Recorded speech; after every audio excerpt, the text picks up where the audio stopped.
واحدة وخلق منها زوجها وبث منهما رجالا كثيرا ونساء واتقوا الله الذي تساءلون به والأرحام إن الله كان عليكم رقيبا اللهم صل على محمد وعلى آل محمد كما صليت على إبراهيم وعلى آل إبراهيم إنك حميد مجيد اللهم بارك على محمد وعلى آل محمد كما باركت على إبراهيم وعلى آل إبراهيم إنك حميد مجيد رب اشرح لي صدري ويسر لي أمري واحلل عقدة من لساني يفقهوا قولي رب زدني علما ألا لا إيمان لمن لا أمانة له ولا دين لمن لا عهد له رب أعوذ بك من همزات الشياطين وأعوذ بك رب أن يحضرون سبحان الله وبحمده سبحان الله العظيم سبحان الله وبحمده عدد خلقه ورضا نفسه وزنة عرشه ومداد كلماته أعوذ بالله من الشيطان الرجيم بسم الله الرحمن الرحيم يا أيها الذين آمنوا لا تقدموا بين يدي الله ورسوله واتقوا الله إن الله سميع عليم يا أيها الذين آمنوا لا ترفعوا أصواتكم فوق صوت النبي ولا تجهروا له بالقول كجهر بعضكم لبعض أن تحبط أعمالكم وأنتم لا تشعرون صدق الله مولانا العظيم. تمام قسم کی تعریفات، تسبیحات، تحلیلات، تمجیدات اللہ جل شانہ کے لیے. درود و سلام امام الانبیاء، امام اعظم، رہبر اعظم، قائد اعظم، مرسل اعظم جناب محمد رسول اللہ صلی اللہ علیہ وآلہ وسلم کی ذات مبارکہ مطہرہ رحمت بخشش مغفرت کی دعا صحابہ کرام کے لیے، اولیاء اللہ کے لیے، بزرگان دین کے لیے جنہوں نے دین اسلام کو ہم تک پہنچایا، کوشش کی محنت کی. اللہ سب کی کوششوں کو قبول فرمائے، اللہ ان کی قبروں کو نور اور جنت کا باغیچہ بنائے. آمین یا رب العالمین. اللہ جلال و اکرام کی کلام مقدس سے میں نے سورۃ حجرات کی آیت نمبر 1 اور 2 کی تلاوت کی ہے. اس پر انشاءاللہ بات ہوگی. اللہ تعالیٰ سے دعا ہے کہ اللہ تعالیٰ بیان کرنے والے کو سب سے پہلے اور اللہ تعالیٰ سننے والوں کو اس میں عمل کی توفیق عطا فرمائے. عزیزان، اس مسجد کا یہ افتتاح ہے جو ایک بڑی مسرت خوشی کی بات ہے اور بہت بڑی مبارک کے حقدار ہیں وہ لوگ جن سے اللہ نے یہ دین کا کام لیا. جو شخص اس کی بنیاد سے لے کے اور اس کی تکمیل تک کے مراحل میں اس نے پیسے کے ساتھ، وقت کے ساتھ اور اپنی جستجو اور دلی دلجوئی کے ساتھ کوشش کی ہے، یقیناً اللہ ان لوگوں کا اجر کو ضائع نہیں کرتا. اللہ کا قانون ہے، اللہ تعالیٰ کا یہ نظام ہے کہ اللہ تعالیٰ اپنے دین کا کام لینے کے لیے بندوں کا محتاج نہیں ہے. یہ مت کو سمجھے کہ شاید میں یہ کام کروں گا تو یہ دین کا کام ہوگا.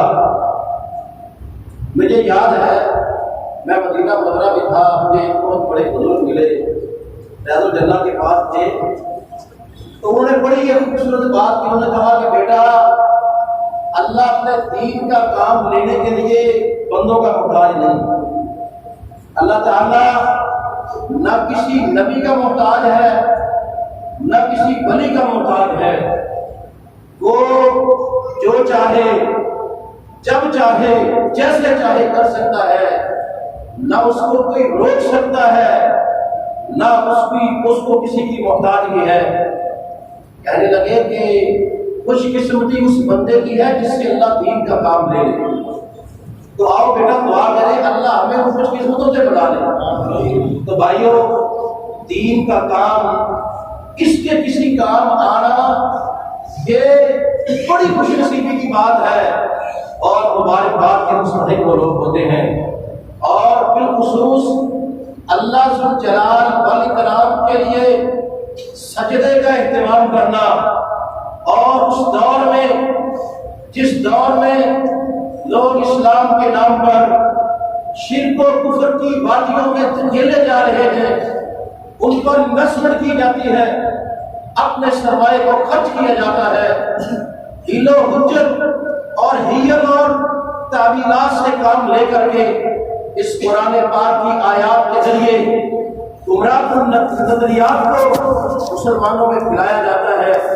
تو اس دور میں اللہ ذو جلال کا یہ بڑا اکرام ہوتا ہے کہ جس کو اللہ یہ توفیق دے اور اس توحید کے قلعے کو بنانے کا اللہ موقع دے، وہ سب لوگ اس کے مبارکباد کے مستحق ہیں۔ اللہ ہر ایک عیسائی کو کوشش کو اللہ تعالیٰ قبول فرمائے۔ عزیزان، یہ ربیع الاول کا مہینہ اپنے اختتام کو ہے، ختم ہو گیا ہے یا ہونے والا ہے۔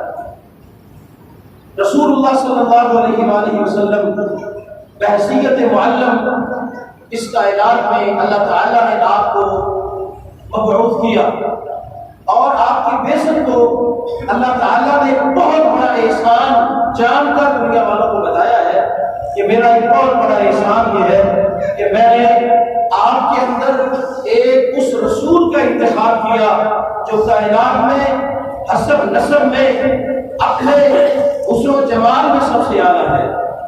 کوئی بھی مثال اس کی پیش نہیں کی جا سکتی۔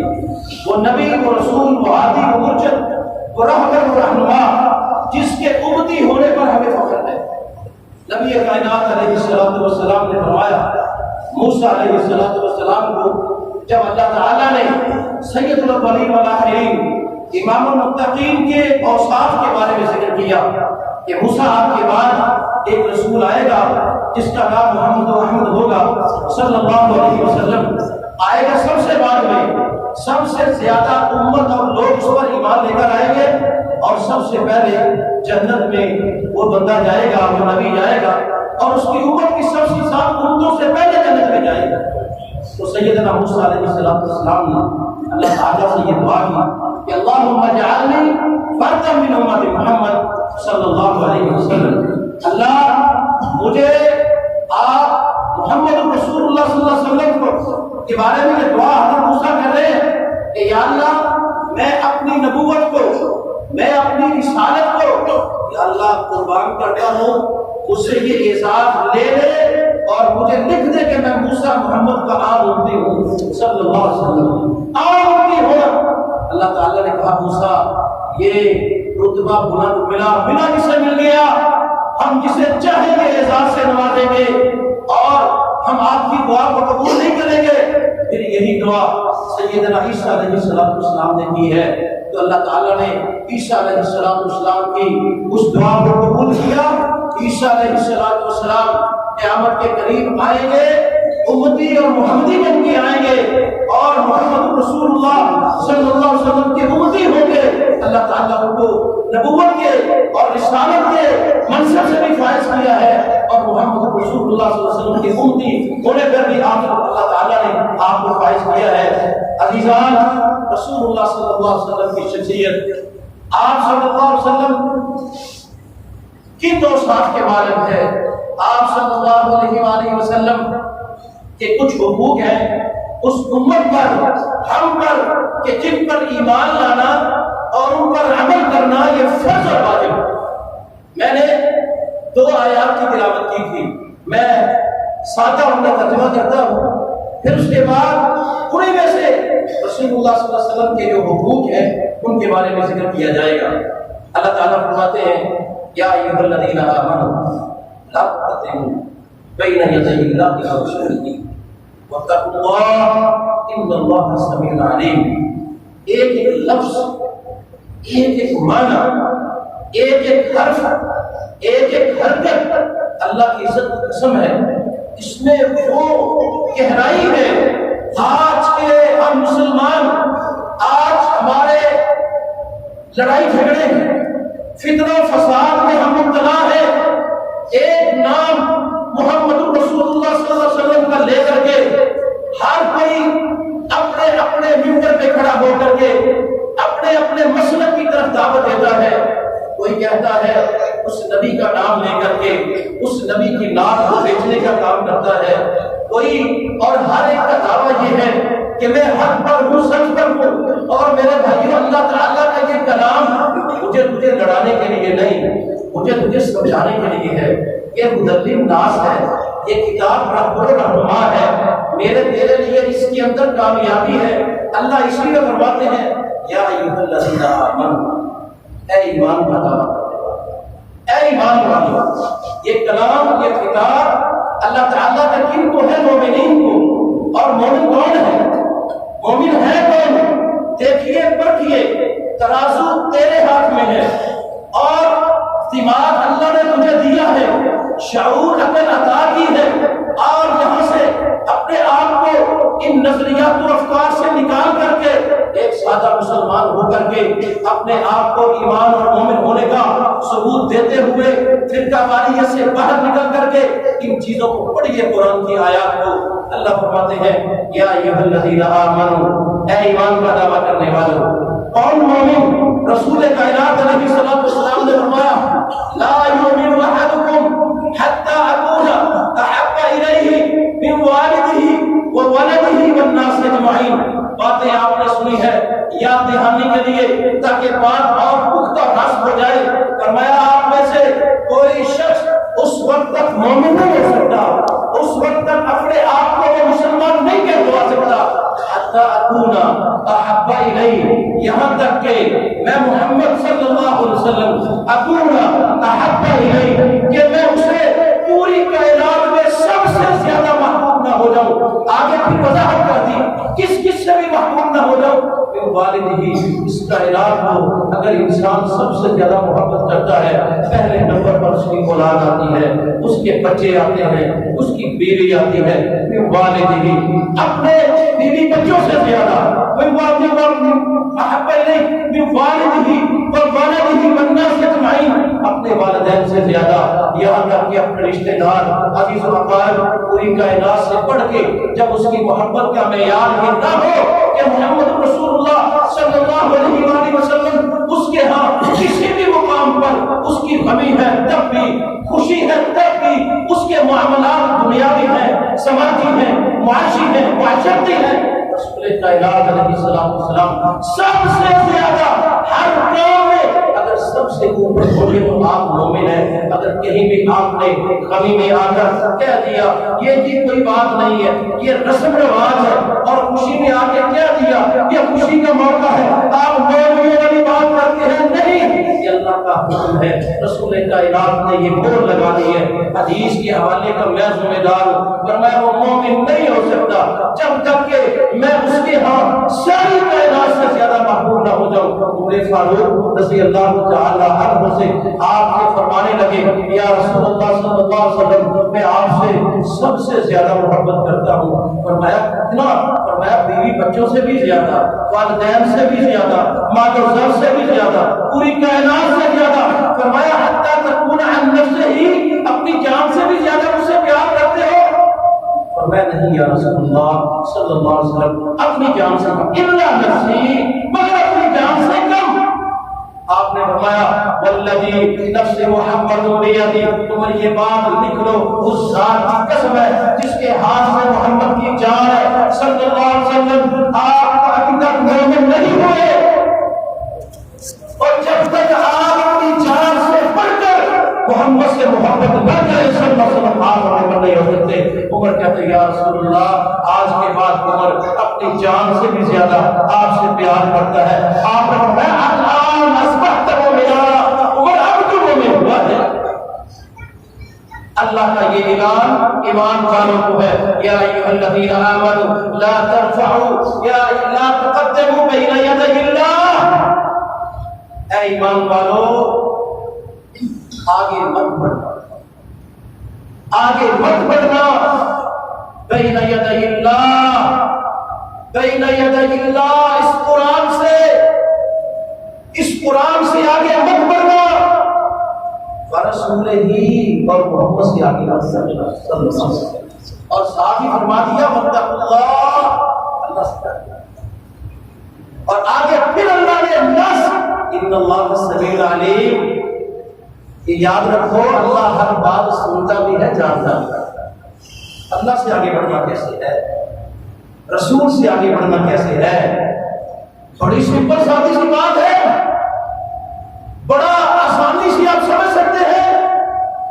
اللہ کہتے ہیں پہلے ایمان والوں کو خطاب، پھر کہا لا تقدموا، آگے مت جانا بین یدی اللہ، اللہ سے اللہ کی بات آ جائے یا اللہ کے نبی کی حدیث آ جائے صلی اللہ علیہ وسلم، پھر کسی اور کی بات کر سکتے ہی نہیں۔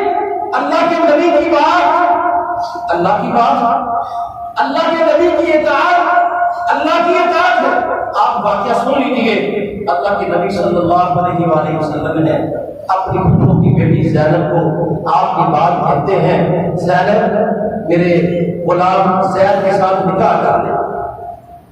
یا رسول اللہ صلی اللہ علیہ وسلم، میں آپ پر ایمان لے آئی ہوں، آپ کو اللہ کا رسول تسلیم کر لیا ہے، لیکن کیا کروں، میرے پاس تو عرب کے قریشیوں کے بڑے حسب اور نسب والے بڑے مالدار لوگوں نے نکاح کے پیغام بھیجے، میں نے انکار کر دیا، اور یا رسول اللہ آپ کہتے ہیں میں نکاح بھی کروں ایک غلام کے ساتھ، اور جو ہے بھی باہر کا، نہ اس کا حسب ہے نہ نسب ہے، نہ ہم اس کو جانتے ہیں، ایک غلام کے ساتھ ایک ادنیٰ سے آدمی کے ساتھ نکاح کروں، لوگ کیا کہیں گے؟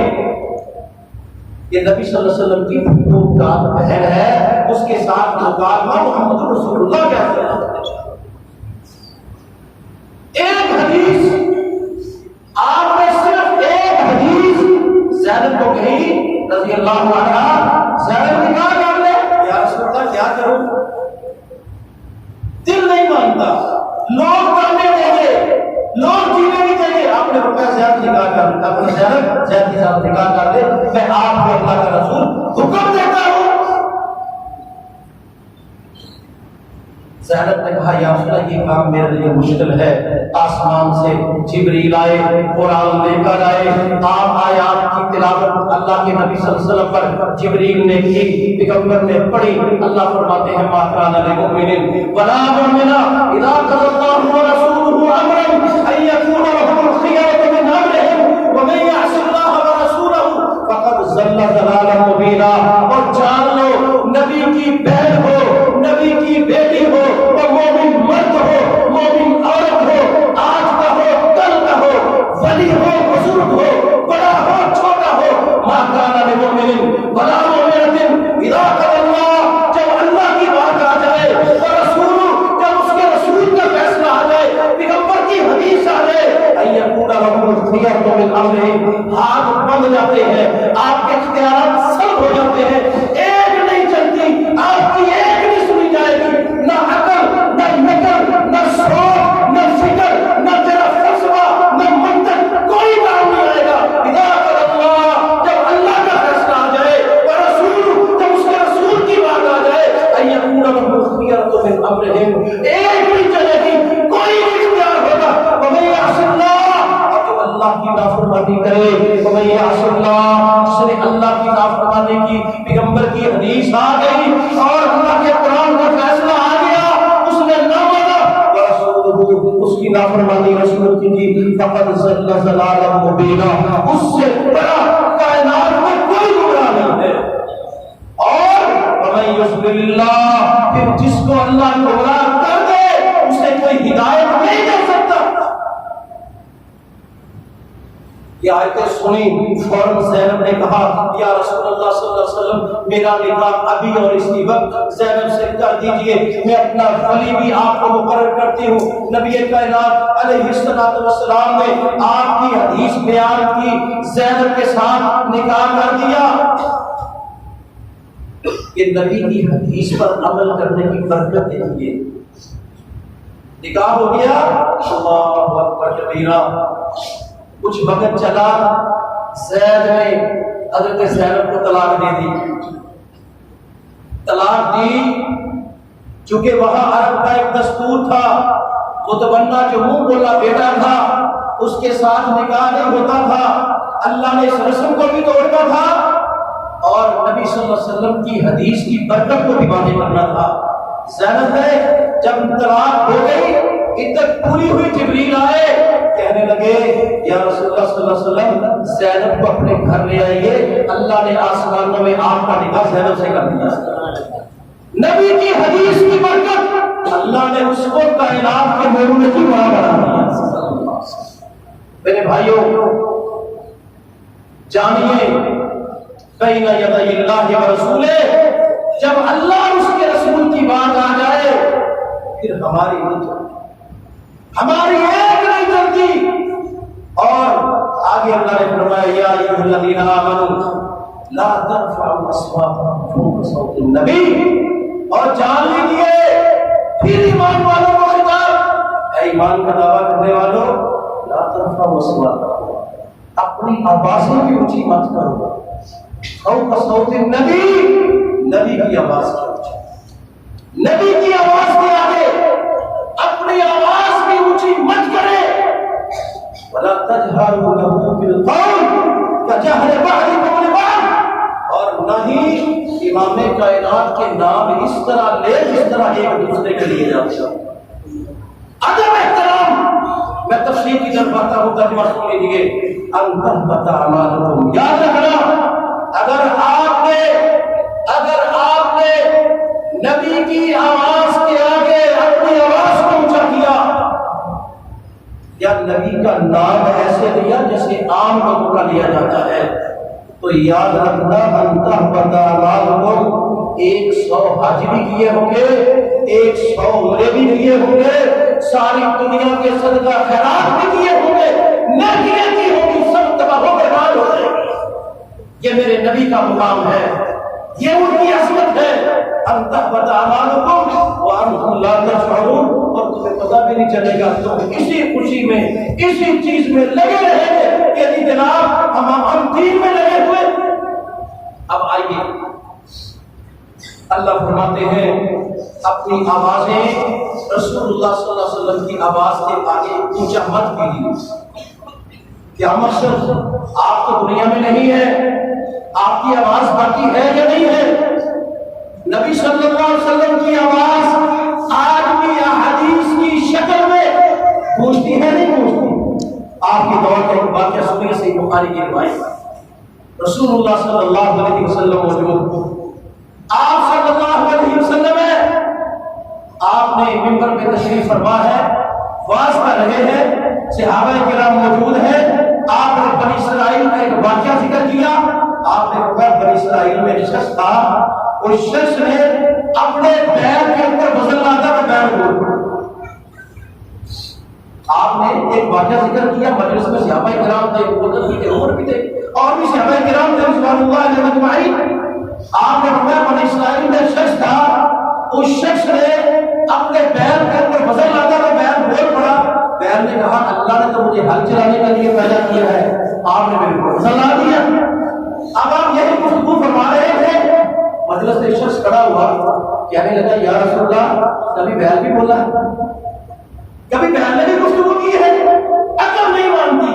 اور فلسفیوں، آج کے وہ گاندھیوں جو دین اسلام کو عقل اور شعور کے مطابق لینے کی کوشش کرتے ہیں اور کہتے ہیں ہم صرف وہ حدیث لیں گے جن کو تسلیم کرتی ہے، اور وہ حدیث کا ہم انکار کرتے ہیں، اور یہ تحریوں کی شکل ہمارے میاں چنو میں اس طرح کے بدبخت لوگ موجود ہیں جو نبی کی حدیث کا سرے سے انکار کرتے ہیں۔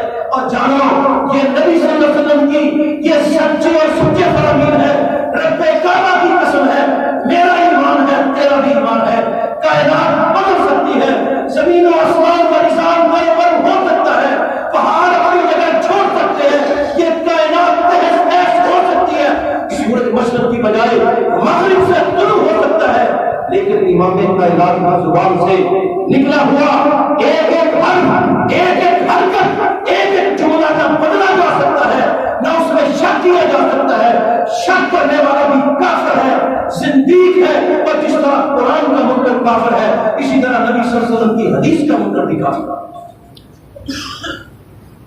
آپ نے کہا، آپ نے اس صحابی کو دلائل نہیں دیے کہ میں اللہ کا رسول ہوں، اللہ جو چاہے کر سکتے ہیں، میں وحی کے ذریعے بات کرتا ہوں۔ آپ نے ایک جملہ کہا، آپ نے فرمایا ابو بکر سے پوچھو بیل بولا یا نہیں بولا، عمر سے پوچھو بیل بولا یا نہیں بولا۔ ابو بکر کھڑا ہوا، کہنے لگا والذی بعثک بالحق، اس کبریا کی قسم ہے جس نے محمد کو سچے رسول بنا کے بھیجا ہے۔ بیل بولا ہے، عمر کھڑے ہوئے کہنے لگے بیل بولا ہے، یہ کیوں بولا ہے؟ کہتے یہ نہیں جانتے تاریخ میں کبھی بولا یا نہیں بولا، ہم تو یہ جانتے ہیں کہ محمد کی زبان سے نکلا بیل بولا تو بیل بولا ہے۔ ہمیں پتہ ہے اگر یہ پوچھ بھی لیا کہ بیل کیسے بولا، ایمان چلا جائے گا۔ عزیزان، یہ ایمان کا تقاضا ہے۔ سب سے پہلا عمل یہ ہے، ایمان لے آنے کے بعد سب سے پہلی چیز یہ ہے، یہ ہم پر حق ہے اور رسول اللہ صلی اللہ علیہ وسلم کے جو اس امت پر حق ہے ان میں پہلا حق یہ ہے الایمان الصادق، صحیح دل سے ایمان لے کر آنا نبی صلی اللہ علیہ وسلم کے اللہ کے رسول ہونے پر، اور آپ صلی اللہ علیہ وسلم کی عظمت اور شخصیت کو جان کر کے، کہ آپ کے رتبے اور شان کو جان کر کے کہ آپ ہے کون، محمد ہے صلی اللہ علیہ وسلم ہے کون، آپ خدا سے تو کم ہے، سب سے زیادہ ہمارے محمد صلی اللہ علیہ وسلم، آپ کا مقام، عظمت، رفتار، آپ کی گفتار، آپ کا کردار کائنات میں سب سے اعلیٰ ہے۔ رسول کائنات علیہ السلام اس پوری کائنات میں سارے انبیاء سے زیادہ افضل ہے، ساری کائنات کے وہ سردار ہیں۔ آپ نے خود فرمایا عندی لواء الحمد یوم القیامہ فی یدی لواء الحمد، قیامت کے دن حمد کا جھنڈا میرے ہاتھ میں ہوگا، سارے نبی میرے جھنڈے کے نیچے ہوں گے۔ اور میں اس میں فخر نہیں کرتا، سب سے پہلے جنت جس کے اشارے اور کھٹکھٹانے پہ کھلے گی جنت کا دروازہ تو محمد ہے صلی اللہ علیہ وسلم۔ کائنات میں آپ صلی اللہ علیہ وسلم کا مقام، عظمت سب سے سب سے اونچا ہے۔ واقعہ سن لیجئے، حدیث سن لیجئے، رسول اللہ صلی اللہ علیہ وسلم ہے فرمایا میں سویا ہوا تھا، مکہ مکرمہ میں تھا، میرے پاس کوئی فرشتے آئے، اور نبی کا خاصہ یہ ہوتا ہے آپ کی آنکھیں جاگتی رہتی ہیں، آپ کا دل جاگتا رہتا ہے، آنکھیں سو جاتی ہیں۔ فرمایا میں سویا ہوا تھا، دو فرشتے آئے، ایک کے ہاتھ میں ترازو تھا اور دوسرا اس کے ساتھ تھا جس کے ہاتھ میں ترازو ہے۔ انہوں نے کہا کہ ہم اس شخص کا وزن کرتے ہیں، وزن کرنے کے لیے فرمایا کہ مجھے ترازو کے ایک پلڑے میں بٹھا دیا اور دوسرے پلڑے میں جو ہے ایک انسان کو بٹھایا، میرا وزن کیا، میں ان سے بھاری نکلا۔ پھر ایک کی جگہ پر انہوں نے 10 بندوں کو بٹھایا، پھر وزن کیا گیا، میں 10 سے وزن نکلا، پھر اس 10 جگہ پر یہ نبی کائنات کی ذات کا وزن ہے۔ آپ جان لیجئے امام کائنات کی ذات کا مقام پھر بات کی طرف آئیں گے، اور میں 10 کی جگہ پر 100 بندے کو بٹھایا گیا اور فرمایا پھر میرا وزن کیا گیا، میں ان 100 میں سے بھی اکیلا محمد بھاری نکلا صلی اللہ علیہ وسلم۔ اور اس 100 کی جگہ پر فرمایا 1000 بندے کو بٹھایا گیا، پھر وزن کیا گیا، فرمایا میں کتنا بھاری ہو گیا، مجھے ڈر پڑ گیا کہیں یہ 1000 میرے اوپر آ کے نہ گر۔ اور پھر وہ کہتا ہے وزن کرنے والے کو دوسرا فرشتہ کہتا ہے والذی بعثہ بالحق، تو کس ہستی کا وزن کرتا ہے، کس ذات کا وزن کرتا ہے، اس نبی کا وزن کرتا ہے۔ اگر اگلے پچھلوں کو، نبیوں ولیوں کو، ساری کائنات میں جو چلے گئے ان کو، جو آنے والے ہیں ان کو بھی اگر ایک میدان میں جمع کر دیا جائے اور سب کو ترازو کو پڑنے میں بٹھا دیا جائے اور پھر بھی محمد کے ساتھ کیا جائے صلی اللہ علیہ وسلم، کہنے لگے اللہ کی عزت کی قسم ہے تب بھی محمد کا وزن بھاری ہوگا صلی اللہ علیہ وسلم۔ اور سنو کہتے ہیں کہ رسول اللہ صلی اللہ علیہ وسلم کی عظمت اور شان کا نہیں پتا، بعض لوگوں کو کہتے ہیں اپنے بڑے بھائی جتنا سمجھتے ہیں انا للہ، ہم کہتے ہیں اللہ کے نبی صلی اللہ علیہ وسلم کی تفصیل، آپ کی افضلیت پوری کائنات کو کیا پوری دنیا کی جتنی مخلوقات ہے فرشتوں سے بھی اعلیٰ میرا محمد ہے صلی اللہ علیہ وسلم، نبیوں سے بھی اعلیٰ میرا محمد ہے صلی اللہ علیہ وسلم، پوری کائنات کی ساری مخلوقات سے اعلیٰ ہے میرا محمد صلی اللہ علیہ وسلم۔ اور جو آپ کی تنقیص کرتا ہے اس کائنات کے اندر، جو رسول اللہ صلی اللہ علیہ وسلم کو اور اپنے باپ بڑے بھائی تو دور کی بات ہے اور پوری کائنات کے ولیوں کو اور سارے نبیوں سے بھی میرے نبی کو کم تر سمجھتا ہے، اس کا ایمان بھی پورا نہیں رہے۔ اور مجھے فخر ہے کہ میں محمدی ہوں، مجھے فخر ہے کہ میں محمد رسول اللہ کا امتی ہوں، اور میرا مرنا جینا اسی پہ ہے، مجھے اس پہ بھی فخر ہے۔ یہ رسول اللہ صلی اللہ علیہ وسلم کی ذات کا وزن. اور آگے پھر وہ فرشتہ کہتا ہے من اطاع محمدا، اسی حدیث کے لفظ من اطاع محمدا فقد اطاع اللہ ومن عصى محمدا فقد عصى اللہ. محمد فرق بین الناس. اور نوٹ کر کے لے جائیے اور جس نے محمد کی اطاعت کی اس کی اللہ کی. من اطاع محمدا، اور جس نے اطاعت کی محمد کی صلی اللہ علیہ وسلم اس نے اللہ کی اطاعت، اور جس نے نافرمانی کی محمد کی اس نے اللہ کی نافرمانی کی. یہ آپ کے بات کا مسئلہ. اور پھر کہا محمد فرق بین الناس. اور لوگوں جان لو آپ کے ہر معاملے میں اگر کسی ہستی میں فرق کرنا ہے تو اس کو محمد کہا جاتا ہے صلی اللہ علیہ وسلم. میری نماز غلط ہے، میری نماز صحیح ہے، فرق کون کرے گا؟ کوئی وہابی کرے گا، کوئی دیوبندی کرے گا، کوئی بریلوی کرے گا؟ نہیں، فرق کریں گے محمد رسول اللہ صلی اللہ علیہ وسلم. محمد فرق بین الناس یہ فرشتہ لے کر گیا ہے اور نبی کائنات کی زبان سے نکلے ہوئے یہ سچے اور سچے موتی ہیں جس میں کوئی جھوٹ نہیں ہے، کوئی شک نہیں ہے. اور میرے بھائیوں، میرا عقیدہ غلط ہے، میرا عقیدہ صحیح ہے، فرق میرا مولوی نہیں کرے گا، میری دعوت نہیں کرے گی، میرا جو ہے فرقہ نہیں کرے گا. فرق کرے گا تو محمد رسول اللہ صلی اللہ علیہ وسلم. سفیان ثوری ہمیشہ ایک بات کہا کرتے تھے، لوگوں جان لو المثال الاکبر هو محمد رسول اللہ صلی اللہ علیہ وسلم. اور اس کائنات میں سب سے بڑا ترازو جو ہے وہ محمد رسول اللہ صلی اللہ علیہ وسلم کی ذات ہے. اور فرمایا من وافقہ فهو الحق ومن خالفہ فهو الباطل. اور جس کی بات، جس کا عمل، جس کی تبلیغ، جس کی دعوت، جس کا نماز، جس کا روزہ محمد کے ساتھ موافقت رکھتا ہے وہ حق پر ہے. اور جس کی بات اللہ کے نبی کی بات کے ساتھ مطابقت نہیں رکھتی، مخالفت ہے، وہ باطل ہے. وہ بھلے کوئی بھی ہے، وہ جبے والا ہے، جبے والا ہے، وہ کوئی بھی ہے، لیکن اس کا عمل، اس کا عقیدہ، اس کی دعوت، اس کی نماز، اس کا جو تبلیغ کرتا ہے اللہ کے نبی صلی اللہ علیہ وسلم کے ساتھ مطابقت نہیں رکھتی تو وہ باطل ہے، وہ باطل ہے. میرے بھائیوں، صحیح بات کو جانیے. فتنوں کا دور ہے آج. یہ اغیار کی ایسی للکار ہے، یہ مستشرق، یہ مغرب، یہ میڈیا، یہ ہمارے جذباتوں کے ساتھ کھیلتا ہے. یہ نوجوان نسل کے نئے یہ سوشل میڈیا پر یہ نئے فیس بک کے عالم، یہ یوٹیوب کے عالم جن کو گھر میں وہ پوچھتا نہیں ہے اور وہ بتاتے ہیں اور وہ لگے ہوئے ہیں ان مقدس ہستیوں کے بارے میں بکواسات کرتے ہیں. ہمیں ان سے نکلنا ہے. ہم نے صحیح قرآن و سنت کو لینا ہے اور ان انتشار زدہ لوگوں سے بچ کے رہنا ہے. وہ کوئی جہلمی ہو، کوئی اور شخص ہو. میرے بھائیوں، آپ قرآن و سنت کو لیجئے، آپ قرآن و سنت کو لیجئے.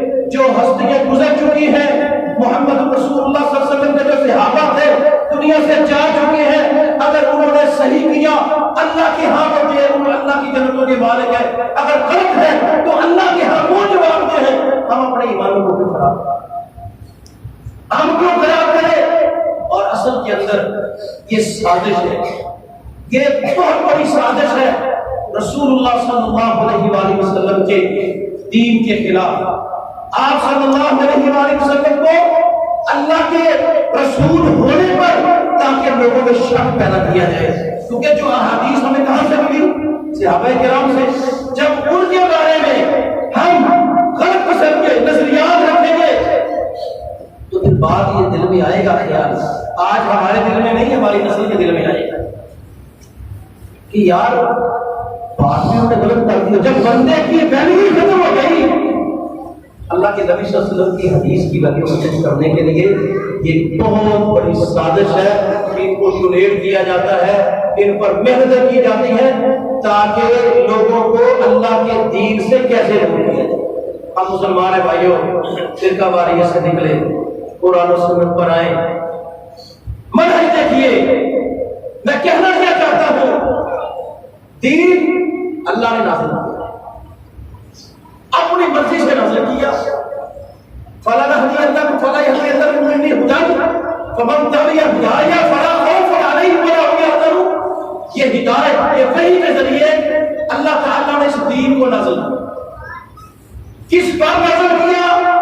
وہ ہمارے لوگوں سے منتخب نمائندہ نہیں کہ جمہوری نظام سے ہم کسی شخص کو منتخب کرتے پھر اللہ اس پر وحی نازل کرتا. نہیں، پوری کائنات کے دلوں کو، پوری کائنات کے لوگوں کو اللہ نے جب ٹٹولا ان میں سب سے مقدس اور اعلیٰ دل اللہ کو محمد رسول اللہ کا نظر ہے.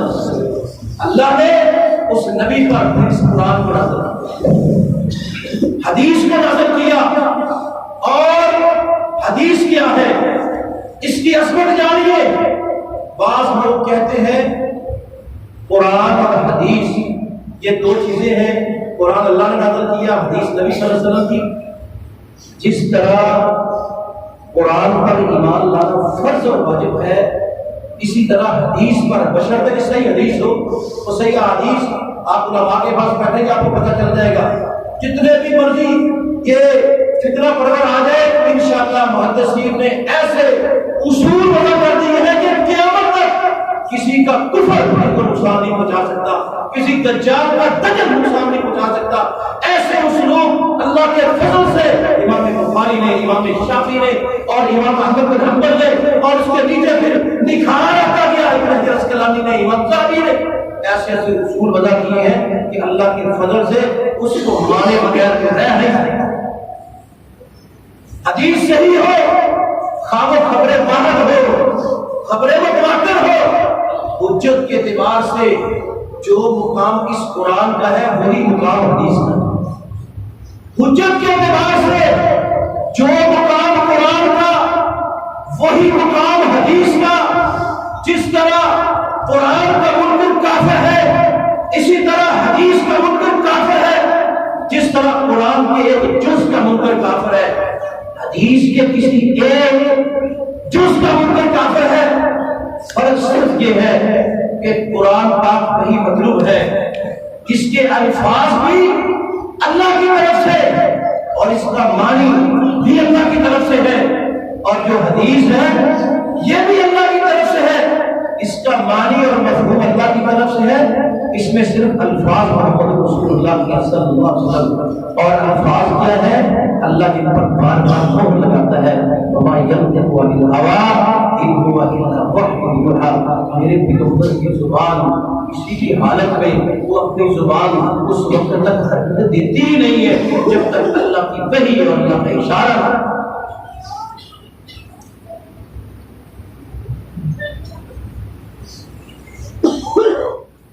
جب یہ چیزیں آ جائیں گی ہمارے دلوں کا موت بھی جاگ پڑے گا.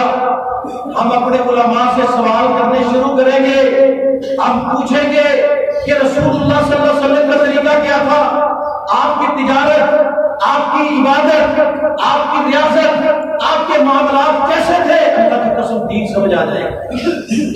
یہ افتتاحی جمعہ ہے، یہ چیزیں نوٹ کیجیے میرے بھائیوں. نکلیے اختلافات سے، یہ جھگڑوں سے نکلیے، کوئی عقیدے کو قرآن و سنت کے مطابق بنائیے.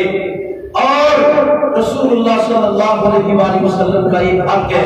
حقوق بہت تھے لیکن میں آخری حق بیان کر کے آپ کی اپنی بات کو ختم کرتا ہوں. وقت ختم ہونے کو ہے کہ وہ حق یہ ہے کہ رسول اللہ صلی اللہ علیہ وسلم کا مقام، عظمت اور محبت ساری کائنات سے زیادہ کرنا بغیر کسی غلط کے اور بغیر کسی کمی کا. کیسے کہ ہم محبت میں رسول اللہ صلی اللہ علیہ وسلم کا اتنا مقام نہیں دے سکتے جس سے اللہ نے وعدہ کر دیا، اور آپ کے مقام کو اتنا بالکل نیچے کرنا بھی حرام اور آپ کو اپنے مقام سے اوپر لے جانا بھی حرام. سمجھیے اللہ قرآن میں کہتے ہیں محبت وہ نہیں ہے جس کا معیار یا اس کا قاعدہ میں بیان کروں، میں وضع کروں. محبت وہ ہے جو رسول اللہ صلی اللہ علیہ وسلم خود بیان کرتے جائے. معیار محبت اور اطاعت کا وہ ہے جو قرآن و حدیث سے ہمیں ملے. اللہ قرآن میں کہتے ہیں لقد کفر الذین قالوا ان اللہ هو المسیح ابن مریم، عیسائی کافر ہو گئے، سارے عیسائی کافر ہو گئے جنہوں نے محبت میں آنے کے بعد کہی کہ عیسیٰ خدا، عیسیٰ کو اتنا بڑھایا، عیسیٰ علیہ السلام کو اتنا پڑھایا کہ یہ کیا دیا محبت میں، یہ کیا دیا کہ عیسیٰ ہی خدا ہے۔ فرمایا وہ کیا ہوئے؟ کافر، وہ کافر ہو گئے کہ محبت میں آ کے ایک نبی کو اللہ کے رتبے میں پہنچانا یہ کفر ہے۔ اسی طرح آپ نے فرمایا لا تذکرونی کما اتخذ اليہود والنصارى، لوگوں مجھے اس طرح نہ چڑھانا جس طرح یہودیوں اور عیسائیوں نے اللہ کے نبی کو بڑا چڑھا دیا، ولکننی عبد اللہ ورسولہ، میں تو اللہ کا بندہ اور اللہ کا رسول، میں تو اللہ کا بندہ اور اللہ کا رسول ہوں۔ آپ سے اللہ نے فرمایا اے میرے پیغمبر فرما دیجئے اللہ کیا حکم ہے؟ فرمایا کہیے لا املک لکم ضرا ولا نفعا، اللہ فرماتے ہیں قل لا اقول لکم، اے پیغمبر کہہ دیجئے، یہ دو آیات کا ترجمہ بیان کر کے اپنی بات کو ختم کرتا ہوں۔ فرمایا کہ قل کہہ دیجئے لا اقول لکم، لا اقول لکم، میں نہیں کہتا آپ کو عندی خزائن اللہ، میرے پاس اللہ کی خزانے ہیں، ولا اعلم الغیب، اور میں غیب نہیں جانتا، ولا اقول لکم، اور نہ ہی میں یہ بات کہتا ہوں انی ملک، میں فرشتہ ہوں، ان اتبع الا ما یوحی الی، مگر میں تو وہی بات اسی کی اتباع کرتا ہوں، وہی بات آپ کو پہنچاتا ہوں جو اللہ مجھ پر وحی کرتے ہیں۔ اور پھر فرماتے ہیں اللہ فرماتے ہیں قل کہہ دیجئے لا املک لکم، میں نہیں ہوں مالک اپنے لیے، اللہ کے پیغمبر کہتے ہیں قل لا املک لا لنفسی، میں نہیں ہوں مالک اپنی نفس کے نفع کا، ولا ذرہ، نہ نقصان کا، الا ما شاء اللہ، مگر جو اللہ چاہے وہ مجھے نفع ملے گا، جو اللہ چاہے اتنا مجھے نقصان ملے گا۔ اگلی بات کو سنیے، یہ قرآن ہے، کسی مولوی کی فلسفہ وارنہ گفتگو نہیں ہے، کسی کا یہ اور یہ گمراہی سے بھری ہوئی کلام نہیں ہے، یہ اللہ کا قرآن سادہ ترجمہ، اس میں نے کوئی اپنی طرف سے چیز ایڈ نہیں کرنی، فیصلہ آپ نے کرنا ہے۔ اللہ کے نبی صلی اللہ علیہ وسلم کا مقام تو اللہ نے بیان کر دیا، میں نے ذکر کر دیا وہ ہے، لیکن اللہ کے نبی صلی اللہ علیہ وسلم کو وہ مقام دینا جو اللہ کے لیے خاص ہے، یہ کفر ہے، یہ کفر ہے۔ اور وہ کیا ہے؟ اور کہتے ہیں قل کہہ دیجیے لا املک لنفسی، نہیں ہوں مالک میں اپنی جان کے نفع اور نقصان کا، الا ما شاء اللہ، مگر جو اللہ چاہے، ولو کنت، اور اگر میں ہوتا اعلم جانتا الغیب غیب کو، لاستکثرت من الخیر، میں بھلائیاں جمع کرتا، وما مسنی السوء، مجھے کبھی دکھ نہ۔ یہ قرآن اللہ کے نبی کہتے ہیں لوگوں بتاؤ اللہ کے ہلوار ہے، قل پیغمبر کہہ دیجئے لا املک لنفسی، میں اپنے نفس کے لیے ایک رائی کے دانے کے برابر نہ نفع کا مالک ہوں نہ نقصان کا مالک ہوں۔ اگر میں غیب جانتا ہوتا محمد کو کبھی تکلیف نہ آتی، محمد کو کبھی دکھ نہ آتا، اگر غیب ہوتا اپنے چچا حمزہ کو کبھی احد میں ساتھ لے کر نہ جاتا، اگر غیب ہوتا میں مجھے اور تکلیفیں مشکلیں نہ آتی، میری بیٹی زینب کو شہید نہ کیا جاتا۔ میں غیب نہیں جانتا کہ اللہ کا رسول، میرے بھائی اللہ کے رسول صلی اللہ علیہ وسلم کا مقام ساری کائنات سے بڑھ کر ہے، لیکن وہ اوصاف، وہ صفات جو اللہ کے لیے خاص ہے، نہ اللہ کے نبی کو دی جا سکتی ہیں، نہ کسی اور بزرگ کو دی جا سکتی ہیں۔ اللہ دین سمجھنے کی توفیق عطا فرمائے۔ اقول قولی ھذا واستغفر اللہ الحمد للہ رب العالمین۔ الحمد لله نحمده ونستعينه ونستغفره ونؤمن به ونتوكل عليه ونعوذ بالله من شرور انفسنا ومن سيئات اعمالنا، من يهده الله فلا مضل له ومن يضلل فلا هادي له، واشهد ان لا اله الا الله وحده لا شريك له واشهد ان محمدا عبده ورسوله، اما بعد۔ دعا کے لیے ایک کہا ہے اور سنت طریقہ یہی ہے کہ آج جو خطیب ہے وہ نماز جمعے کے اندر دعا کروائے، وہ زیادہ مقبولیت والی بھی ہے، اللہ کو زیادہ پسند بھی ہے۔ رسول اللہ صلی اللہ علیہ وسلم سے بھی اگر کسی دعا کر رہا ہے تو آپ نے جمعے کے اندر ہی دعا کروائی ہے، اور یہی مصنون عمل ہے ہمیں بھی چاہیے کہ ہم وہی کام کریں جو رسول اللہ سے ثابت ہے. میں اللہ تعالیٰ سے دعا کرتا ہوں کہ اللہ تعالیٰ ہمارے معاملات کو آپ فرمائے. اللهم انك الله لا اله الا انت الواحد الاحد الصمد الذي لم يلد ولم يولد ولم يكن له كفوا احد. اللهم اغفر لنا ذنوبنا واسرافنا في امرنا وثبت اقدامنا وانصرنا على القوم الكافرين. اللهم انك عفو كريم تحب العفو فاعف عنا يا حي يا قيوم يا حي يا قيوم برحمتك نستغيث.